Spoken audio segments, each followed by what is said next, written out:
Hai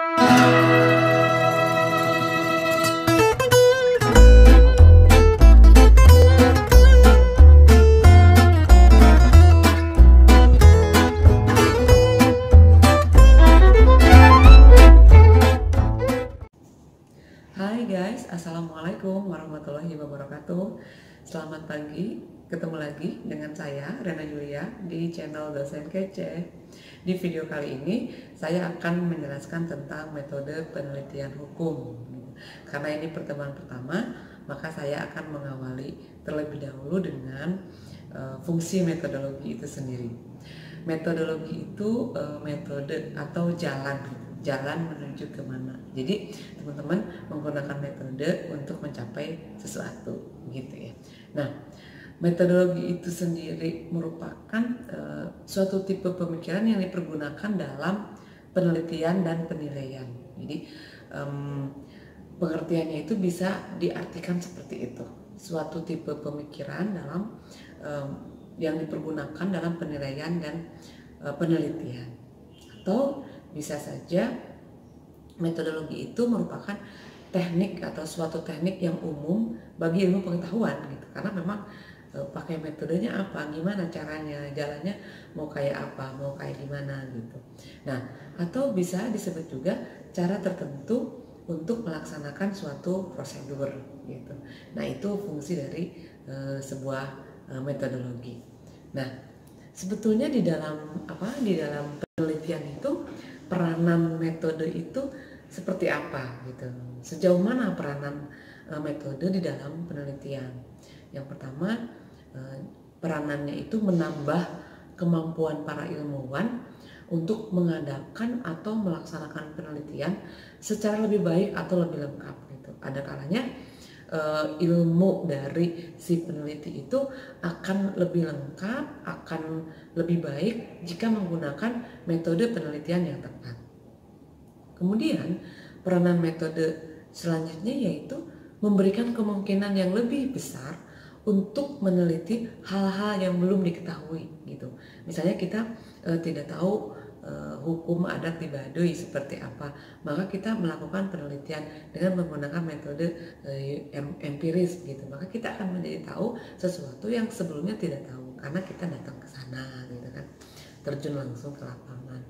Lalu peranan selanjutnya dari metode itu memberikan kemungkinan yang lebih besar untuk melakukan penelitian interdisipliner. Jadi multidisiplin. Bisa saja teman-teman dari Fakultas Hukum melakukan penelitian kerjasama dengan fakultas yang lain menggunakan metode apa gitu, metode penelitian yang mana, sehingga bisa nyambung, bisa terlaksana dan bisa menghasilkan sebuah ilmu yang memang multidisiplin. Lalu memberikan pedoman untuk mengorganisasikan serta mengintegrasikan pengetahuan mengenai masyarakat gitu. Dengan menggunakan metode kita bisa melakukan penelitian yang nanti hasilnya itu kita bisa mengorganisasikan serta mengintegrasikan pengetahuan kita mengenai masyarakat yang kita teliti gitu. Nah, sebetulnya tujuan dari penelitian itu apa gitu. Tujuannya apa? Antara lain yang pertama, mendapatkan pengetahuan tentang suatu gejala sehingga dapat merumuskan masalah gitu. Gejala apa gitu, gejala fenomena sosial, fenomena yang terjadi di masyarakat. Karena kita hukum salah satunya masuk humaniora gitu ya, biasanya gejala sosial atau fenomena sosial dulu yang kita tangkap, lalu kemudian kita rumuskan masalah, lalu kita teliti hukumnya seperti apa atau dari perspektif hukum bagaimana. Kemudian yang kedua, memperoleh pengetahuan yang lebih dalam tentang suatu gejala sehingga dapat merumuskan hipotesa. Kalau tadi kan baru mendapatkan pengetahuan tentang suatu gejala sehingga dapat tahu ini ada masalah apa gitu. Tapi setelah itu kita bisa memperoleh pengetahuan yang lebih dalam tentang suatu gejala sehingga dapat merumuskan hipotesa. Oh, kalau terjadi fenomena ini mungkin secara teori itu seperti ini gitu. Nah, ada hipotesanya. Tapi bukan asumsi ya, biasanya beda. Lalu untuk menggambarkan secara lengkap karakteristik dari suatu keadaan seperti apa nih, perilaku pribadi orang ini menyimpang apa enggak perilakunya gitu ya, perilaku kelompok, geng atau apapun gitu ya, tanpa didahului hipotesa, tetapi harus ada masalah. Nah ini tujuan penelitian, ada masalah, lalu kemudian ketika kita menggunakan sebuah teori, kita bisa tahu secara lengkap karakteristiknya, kita bisa gambarkan gitu kan, seperti apa nih. Oh kayak kemarin misalnya lagi viral video yang membawa senjata tajam gitu, maka kita bisa memberikan hipotesa, kita menggunakan penelitian, tapi gambaran awalnya apa dulu nih. Nah tujuannya apa? Oh untuk menggambarkan perilaku dari sekelompok orang gitu, perilaku kelompok misalnya, yang kemudian nanti ke perilaku pribadi, itu bisa saja. Lalu mendapatkan keterangan tentang frekuensi peristiwa. Peristiwa seperti ini sering nggak sih gitu? Kejadiannya berapa tahun sekali gitu? Nah itu bisa. Kemudian memperoleh data mengenai hubungan antara suatu gejala dengan gejala lain. Ini sebetulnya ada gejala apa sih gitu?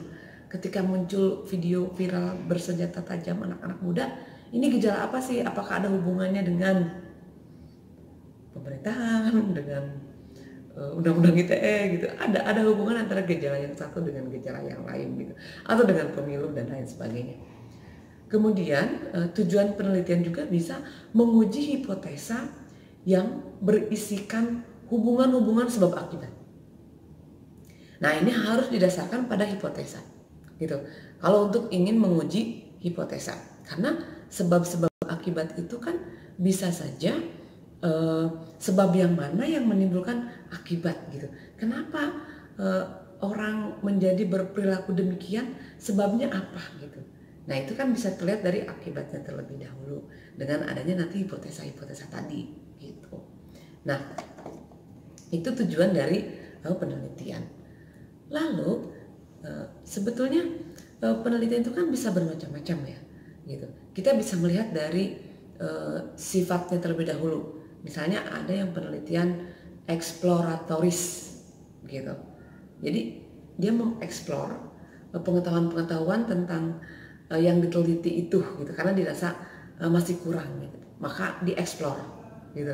Yang masih kurang itu dieksplor gitu, dilakukan penelitian untuk dieksplor, maka disebut eksploratoris. Kemudian ada juga yang deskriptif. Nah, biasanya anak hukum penelitiannya sifatnya deskriptif analitis gitu ya. Yang ini memberikan data seteliti mungkin tentang sesuatu hal yang diteliti.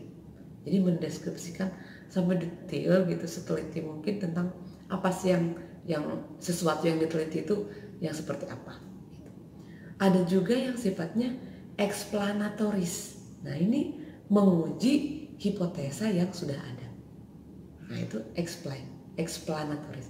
Dia menjelaskan nanti hipotesa yang sudah ada itu seperti apa. Kemudian diteliti menggunakan metode apa sehingga hasilnya bagaimana.